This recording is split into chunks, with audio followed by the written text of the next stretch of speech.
All right, for your next field, we are going to start looking at magnetism. And here we have good old Magneto, our token representative for magnetism. If you don't know who Magneto is, that's actually a little bit sad, but I guess you have some X-Men and Marvel homework to do then. Anyway, we're going to start looking at magnetism. Now, magnetism actually has some very similar properties to electric fields that you guys have already taken. In fact, there's massive, huge connections between the two. Now, you can't really do too much with magnetism in grade 11. It's more about the ideas behind it and sort of how it works a little bit. And you'll take it in more detail and the mechanics behind it in grade 12. But still, the similarities and the connections between electric fields and magnetic fields for electromagnetism and a whole bunch of other stuff are absolutely massive. In grade 12, you take that in a lot more detail and see how the two can actually work together.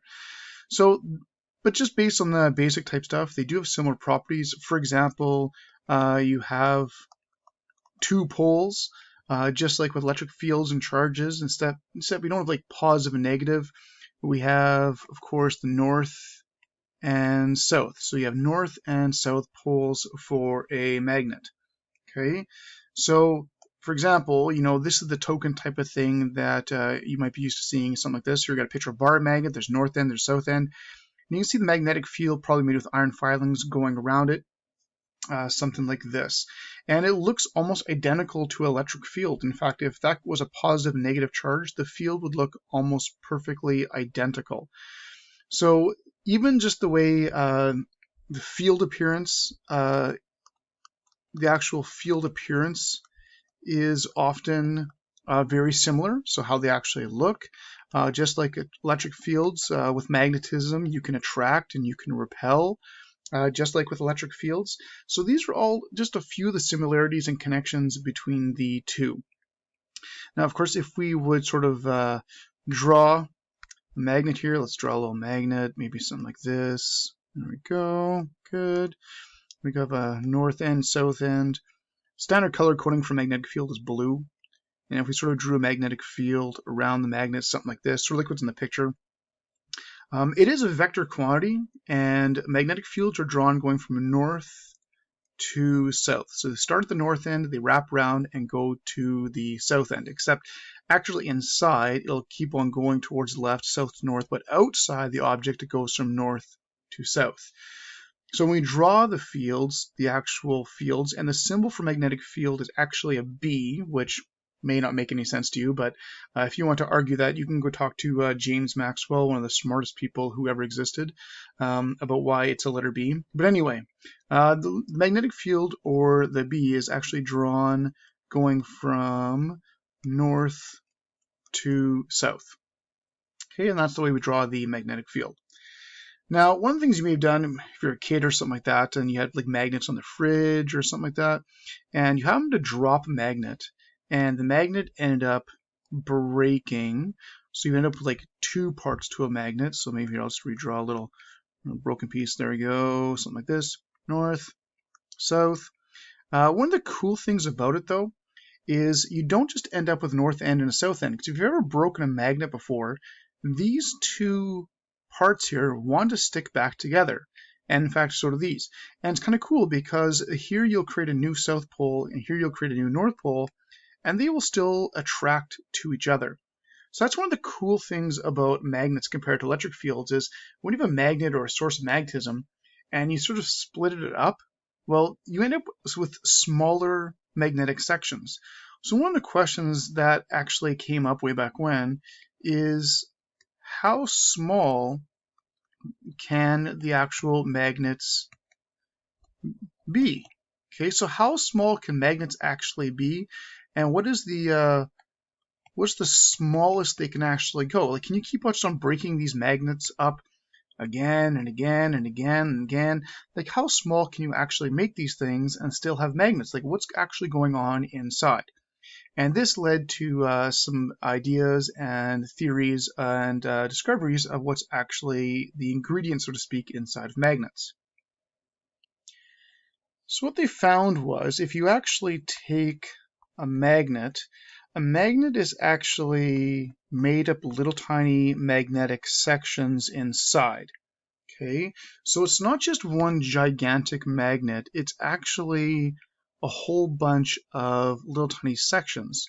So we have these little tiny magnetic sections, and they're called domains, and this led to what's called domain theory for magnets. And it looks something like this. So this is the domain theory of magnets. So first of all, we're on color coding. They should be blue. Red is the standard for electric fields, but anyway. But it sort of shows these little magnetic sections inside a piece of iron or a magnet. And you can see when something is not magnetized, the arrows are going all over the place. But if something's magnetized, they're all generally going in one direction. So if I did the same thing on my picture here, if I would have these little magnetic fields, they don't have to be like perfectly parallel to each other, but you'd have these general little magnetic sections all sort of going in the same direction. The magnetic field then would come out this end, wrap around, and then go back this way, which is sort of the picture we had before. And this would be the north end, and that would be the south end of the magnet. So these little tiny domains are the magnetic sections, and I believe they're like on the order of like just under a millimeter or so, or a tenth of a millimeter is how big these little sections actually are. So you have these little tiny magnetic sections, and their polarity of their domains either cancel each other out, like in something that's not magnetized, or they sort of work together like something that is magnetized.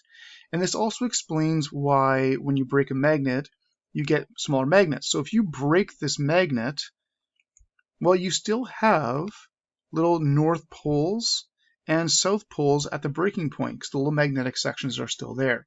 So this is the idea behind domain theory, and how well those domains are aligned and what they can actually, how well they move, sort of dictate properties of the material.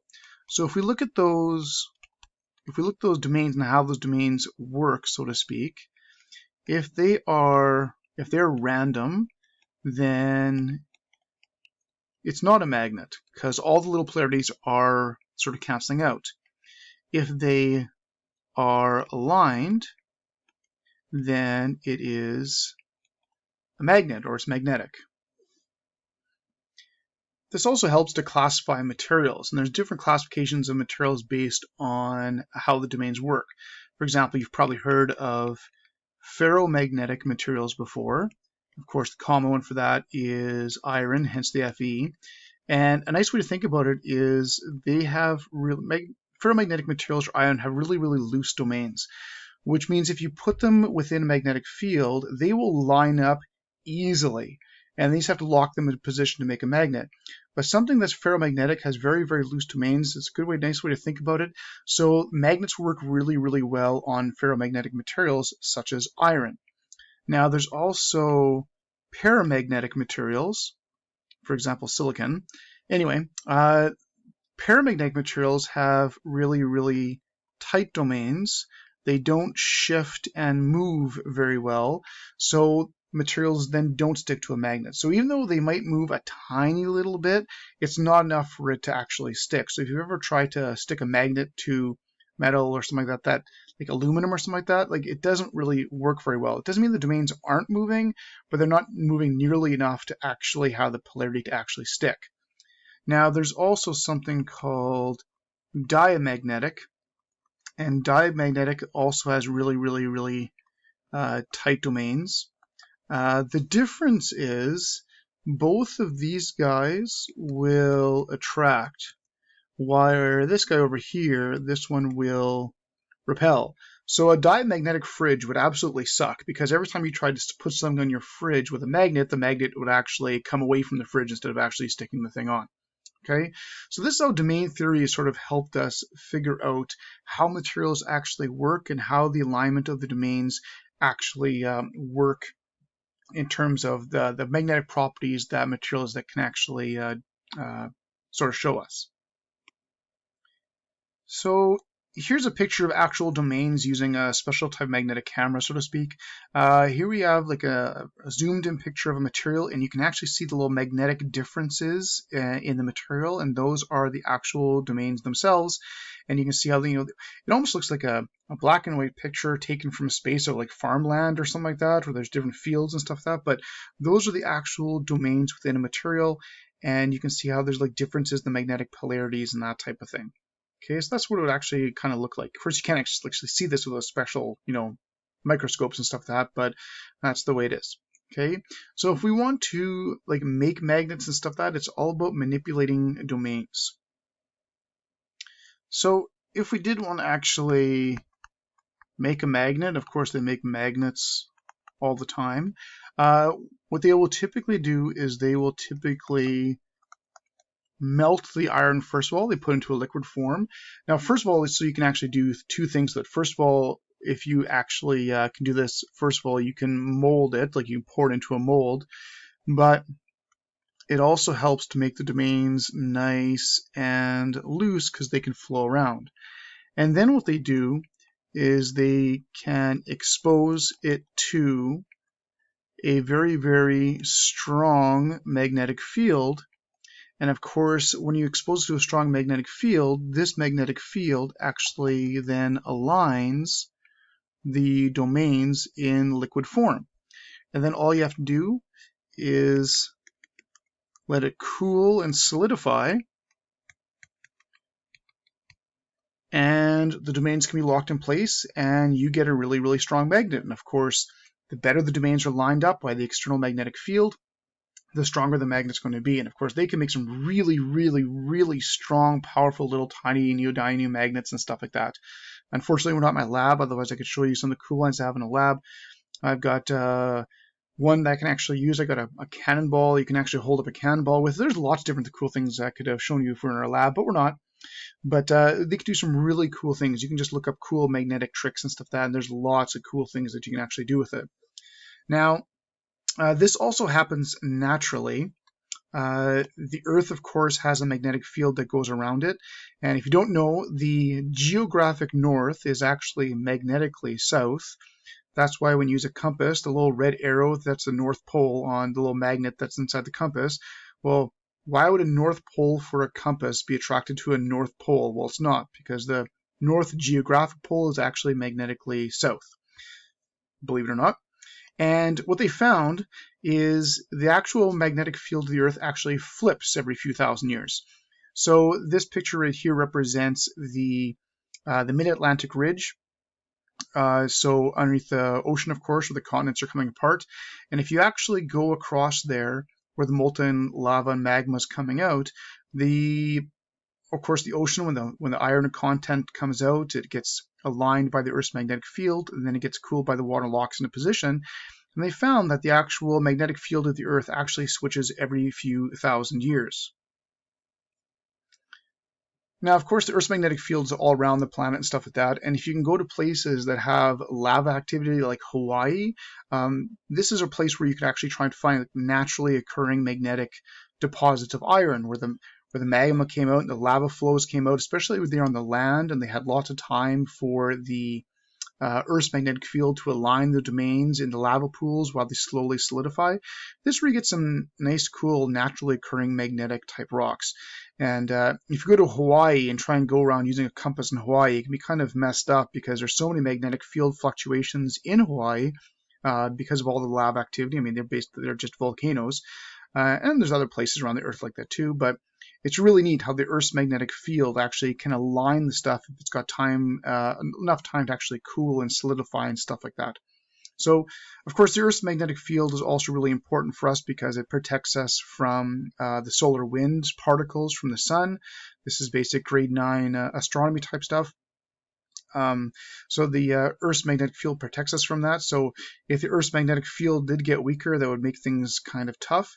But it is kind of cool how sort of this type of thing actually works. So these are just the basics of how magnetism works. We've got these little magnetic sections called domains, which are the main thing for magnets. And of course, you get the North Pole and South Pole, and it sort of shows us why certain materials actually can be magnetized or not magnetized or stick to magnets or don't, how well these little domains actually align, and why when we break a magnet, we can actually get smaller magnets out of it. But that's also why if you drop a magnet too many times, it doesn't work very well, because as it gets jarred when it hits, the domains get randomized and then it doesn't work as well. Okay, so these are the basic fundamental ideas behind magnets and how it works.